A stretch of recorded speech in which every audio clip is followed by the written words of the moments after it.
नमस्कार, बुलेटिन में आपका स्वागत है। आपके साथ मैं हूं जीनत सिद्दीकी। शुरुआत खबरों की करेंगे। हरियाणा सरकार ने एमबीबीएस बॉन्ड पॉलिसी में बदलाव कर दिया है। रोहतक पीजीआई के साथ प्रदेश भर में एमबीबीएस छात्र बॉन्ड पॉलिसी का विरोध कर धरना प्रदर्शन कर रहे थे।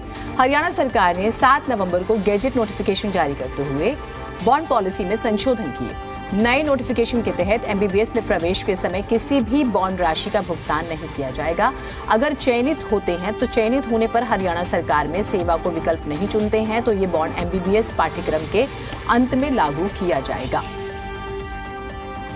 राज ठाकिया हमारे साथ हमारे सहयोगी जुड़े हुए। राज, ये पूरा विवाद जरा बताइएगा इजी वर्ड्स में, ताकि दर्शक समझ पाए कि क्या विवाद हो रहा है। ये जी बिल्कुल, जिस तरीके से बॉन्ड पॉलिसी की अगर बात करें तो रोहतक पीजीआई के डॉक्टर्स व अन्य जो डॉक्टर्स थे वो यहाँ पर प्रोटेस्ट कर रहे थे और हरियाणा सरकार में जिस तरीके से बॉन्ड पॉलिसी लागू की थी 2 साल पहले, उसका ये विरोध कर रहे थे। तो अभी जो है हरियाणा सरकार ने एक नई पॉलिसी लागू की है और उसका अब ये लोग छात्र जो है वो प्रदर्शन कर रहे थे, लगातार जारी था।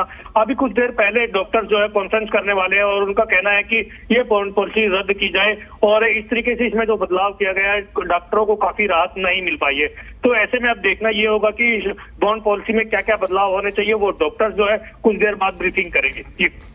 नहीं, पॉलिसी एक बार बतानी जरूरी हो जाती है कि अगर स्टूडेंट्स जो हैं सड़कों पर आ जाते हैं, जैसे एक पॉइंट है कि भाई अगर आपको एमबीबीएस में एंट्री चाहिए तो करीब 10 लाख रुपए की बॉन्ड राशि जमा करने का नियम था, जिसके खिलाफ स्टूडेंट्स आ जाते हैं सड़कों पर। तो क्या चेंज क्या किया गया है? विवाद किस बात को लेकर था?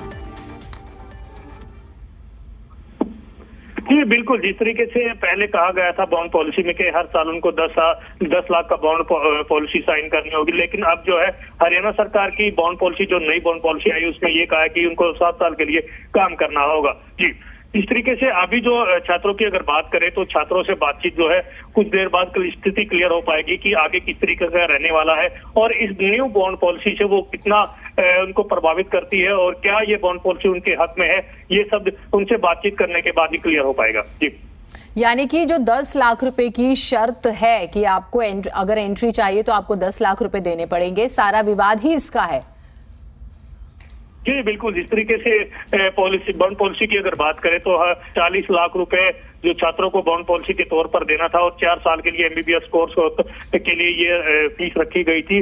और साथ ही डॉक्टर्स का कहना था कि अगर सरकार उनको नौकरी देती तो बिल्कुल वो सरकारी नौकरी भी करेंगे और इस तरीके से बॉन्ड पॉलिसी है ये रद्द होनी चाहिए। जी,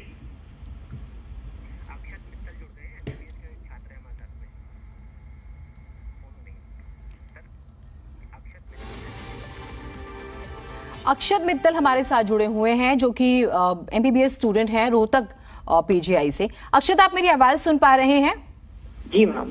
अक्षत, बहुत इजी वर्ड्स में मैं चाहूंगी कि ये जो प्रोटेस्ट हो रहा है और जो गवर्नमेंट की पॉलिसी है, आप बताइए कि ये क्यों आपको लगता है कि गवर्नमेंट ने भरोसे में नहीं लिया, इस पॉइंट पे कमी रह गई? तो आप लोगों के जो मूल पॉइंट्स हैं जिस पर आप ऑब्जेक्ट कर रहे हैं, विरोध कर रहे हैं, वो क्या है? मैम, इसमें जो करंट बॉन्ड पॉलिसी सरकार ने कल रात को अमेंडमेंट के साथ लाई है, उसमें सबसे पहली दिक्कत है ट्राई पार्टी इन्वॉल्वमेंट। किसी भी दूसरे राज्य की अगर हम बॉन्ड पॉलिसी को स्टडी करें तो वहां पर कैंडिडेट और गवर्नमेंट, इन दोनों के बीच में कोई भी बॉन्ड अग्रीमेंट साइन होता है, वहां पर बैंक का कोई भी इन्वॉल्वमेंट नहीं होता है। सरकार को यहाँ पर पैसा चाहिए नए कॉलेजेस खोलने के लिए, जिसके चक्कर में सरकार यहाँ पर लोन बच्चों के नाम पर उठाना चाहती है, जहाँ पे इंटरेस्ट रेट को वो क्लियर नहीं कर रही है। जिस व्यक्ति के पास, जो गरीब परिवार से बच्चा आता है, जिसके पास कोलैटरल नहीं है इतना देने के लिए, ठीक बात है, ऐसा बच्चा क्या करे, इस चीज के ऊपर कोई क्लैरिफिकेशन नहीं देती है। तो बैंक का इन्वॉल्वमेंट सरासर इस चीज के अंदर गलत है और हम इस चीज के विरुद्ध जो हमारा सबसे पहला पॉइंट है ये रखते हैं। दूसरी चीज, किसी भी अगर हम राज्य में देखें तो वहां पर अगर सर्विस बॉन्ड है तो सर्विस बॉन्ड का मूलभूत आधार ही यही होता है कि सरकार जॉब की गारंटी उस व्यक्ति को देती है। परंतु यहाँ पर सीएम खट्टर जी ने जो स्टेटमेंट दी है कल केसीजीएमसी करनाल में, वहां पर उन्होंने ये कहा है कि यदि स्टूडेंट अनएम्प्लॉयड रह जाता है तो इसमें स्टूडेंट की गलती है, वो अगली वैकेंसी का वेट करे। यह एक चीफ ऑफ स्टेट की तरफ से आने वाला स्टेटमेंट एक बहुत ही तर्कहीन स्टेटमेंट है, खासकर ऐसे स्टेट से जहां पर अनएम्प्लॉयमेंट रेट वैसे भी देश में सबसे बढ़ा हुआ है। हरियाणा में। हाँ, ठीक बात है। तो आपको लगता है कि बात पूरी कीजिए पहले। और क्या तो जॉब ऑब्जेक्शन सिक्योरिटी ऐसे में पूरा एक बच्चे का आधार है, और बच्चे का ये मांगना मेरे हिसाब से गलत नहीं है अगर वो कोई भी अपनी एम्प्लॉयमेंट एश्योरेंस मांग रहा है तो। नहीं, अश्योरेंस फिर एक और सवाल उठता है कि आप लोग ऑब्जेक्ट कर रहे हैं, आपने फाइनेंशियल सिचुएशन का जिक्र किया, एम्प्लॉयमेंट की वैसे ही गारंटी नहीं है, ये सारी बात आपने रखी, लेकिन आपको लगता है कि कोई ऐसी विंडो तैयार हो रही है जहां पर आप लोग बात कर सकें और आपको सुना जा रहा हो, और बिना कम्युनिकेशन के तो सोल्यूशन नहीं निकल पाएगा, तो कोई ऐसा प्रतिनिधि मंडल आ रहा हो जो आपसे बात कर रहा हो गवर्नमेंट की तरफ से, या फिर आप लोग अपना प्रदर्शन जारी रखेंगे आगे? मैम, गवर्नमेंट की तरफ से जो हमारे कॉलेज लेवल की अथॉरिटीज हैं या यूनिवर्सिटी लेवल की अथॉरिटीज हैं, वही हमारी कॉन्वर्सेशंस को मीडिएट कर रही हैं, परंतु डायरेक्टली गवर्नमेंट की तरफ से इस चीज में किसी भी प्रकार का इन्वॉल्वमेंट नहीं रहा है ब्यूरोक्रेट्स का। एक बार हमारे यहाँ पर एक प्रोग्राम में जहाँ सीएम सर आए थे, वहां पर हमें 5 मिनट का समय दिया गया था सीएम सर के साथ बात करने का, परंतु वहां पर भी कोई भी पॉजिटिव रिस्पॉन्स सर की तरफ से हमें नहीं मिला। ब्यूरोक्रेट्स की टीम, जो भी पॉलिसी मेकर्स की टीम है, उनकी तरफ से कोई भी ग्रीवेंस कमेटी ऐसी नहीं बनी है जहां पर हम उनसे डायरेक्टली बात कर सकें।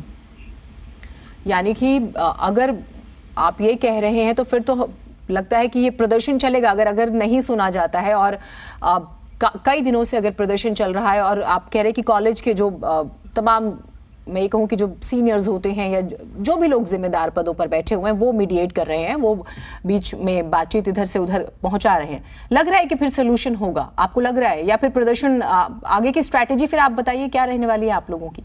मैम, आगे की स्ट्रेटेजी इसी चीज के ऊपर डिपेंडेंट होगी कि किस तरीके से आगे से रिस्पॉन्स आता है।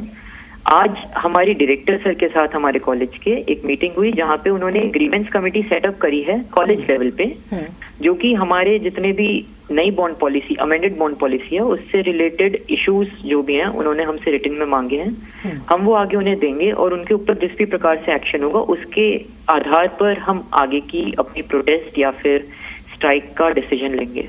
इसमें federation of resident doctors association भी जो है वो स्टैंड लेता है, और वो पिछले दिनों जो है हेल्थ मिनिस्टर बकायदा उनको लेटर भी लिखा गया था, तो वहां से कोई आपको लगा कि कोई ऐसा फीडबैक आया? मनसुख मंडाविया को बकायदा लेटर लिखा जाता है? मैम, हम सबसे पहले जितनी भी रेजिडेंट डॉक्टर्स एसोसिएशन है उनका धन्यवाद करेंगे कि वह हमारे साथ इस चीज में खड़ी हो रही हैं, साथ आ रही हैं। इस चीज से जो भी नेशनल लेवल पे इस चीज को रेज कर रहे हैं इशू, उससे एक चीज जरूर सामने आई है कि एनएमसी और ministry of health and family welfare ने 2 साल पहले एक कमेटी बनाई। उस कमेटी का पर्पस ही यही था कि वो हर स्टेट की बॉन्ड पॉलिसी को स्टडी करे और देखे कि क्या सर्विस बॉन्ड सच में जरूरी है भी या नहीं है। तो एनएमसी की तरफ से 2 दिन पहले एक स्टेटमेंट आया जिसमें ये साफ मेंशन है कि 1 नेशन 1 बॉन्ड होना चाहिए। वैसे तो बॉन्ड होना ही नहीं चाहिए, अगर होता है तो 1 साल से अधिक नहीं होना चाहिए, 10 लाख से अधिक उसकी राशि सीमा नहीं होनी चाहिए। तो ये चीज के लिए जरूर हम धन्यवाद करेंगे फोर्डा को और जितनी भी आरडी हैं उन सबको, कि इस चक्कर में नेशनल लेवल पे ये इशू रेज हो पाया, और हम उम्मीद करते हैं कि मिनिस्ट्री और एनएमसी दोनों मिलकर इसके ऊपर एक नियम बनाएंगी जो कि सभी राज्यों को मान्य होगा। ठीक, बहुत शुक्रिया आपका, आप हमारे साथ जुड़े, और हम भी उम्मीद करते हैं कि जो भी ऐसे मुद्दे हैं जिस पर बातचीत नहीं बन रही है, ज्यादा बिगड़ रही है, तो प्रशासन और जो स्टूडेंट्स हैं वो बैठें, बात करें और